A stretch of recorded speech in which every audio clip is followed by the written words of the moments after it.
Hey guys, welcome to my channel. And today's topic of discussion is what is recursion. So the standard definition goes like this: the process in which a function calls itself directly or indirectly. So what does it means? Suppose I have a function with me, say function I. The input parameter is I, right? And if it calls itself, then this is called as a recursion. The parent function is calling the child function, and child function is again calling the parent function, and so on, right? This runs in an infinite loop, so this is called a recursion. Now to break this infinite loop, there is a concept of a base condition or base case, which we will study in shortly, right? To understand it in a better terms, let's take an example. Um, let's say I want to print a series of number starting from 1 to 5. 1, 2, 3, 4, 5. So basically I want to print this number, right? So there are two approaches that we can take. One is the traditional approach, which is using the for loop, obviously, from you loop from 1 to 5, and then you sys out the ith element, right? This is the one possible solution. And another solution is using recursion, and this is what we are really interested in because we are studying the subject recursion, right? So this is what we are really interested in. Let me draw a recursive tree just to make you understand better. Suppose I have a function which takes in a parameter phi, right? It will call another function, or I can say it will call as the same function with a parameter 4, and it will again call same function with parameter 3, and again it will call with the same function with the parameter 2, and so on. It is just I minus 1, nothing fancy going on here, right? So and so forth, right? It will keep on going. So this is a recursive call. As you can see, if I put it in a programmatical way, this will look like this. Here is my function, and this is my child function which is calling itself, but with a slight twist. We are saying I minus 1, right? If I is 5, which is here, if I is 5, then the next call would be I minus 1, that is 4, right? And so on. I minus 1, 3, I minus 1, 2, I minus 1, 1, right? And so on. It will keep on continuing. Now the thing is, we have to write a base case because our requirement is we need to print from 1 to 5. We are not really interested going beyond 1, right? We don't want to go beyond 1.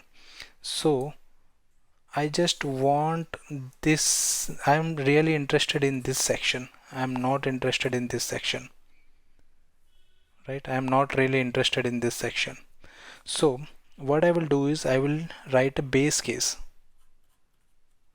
How will I write the base case? Same function, function I, right? I will call I minus 1 here, but at the starting of this function, I will have my base case, which will say if and only if my I goes beyond, if my I goes beyond 1, then I have to return. Then I am not interested in executing this call, yeah, this function call. This is basically a recursive call. If my I goes beyond I just have to return, and I don't want to do recursive call. If you see here, if my I goes beyond 1, that is if it reaches 0, just return, right? Got it? And if you write here sys out, stating I, you will be printing 1 2 3 4 5. Let me create a call stack just for better understanding. This is your call stack. I will write the output here. Now in your call stack, the first entry will be this one, f of 5, right? It will call f of 4, it will call f of 3, it will call f of 2, f of 1, f of 0. When you call f of 0, your base condition is satisfied here, right? And this will return, and this will be popped, right? It will be taken out from the stack. When this is returned, this statement will execute now, right? Which says sysout I. What is I here? 1. I will print 1 here. Now this will return, and this will be popped.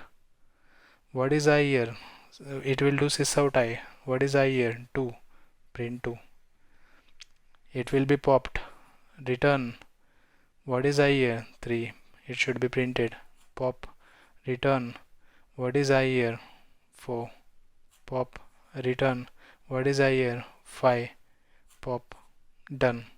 So at the end we get the output 1 2 3 4 5, and this is what is expected.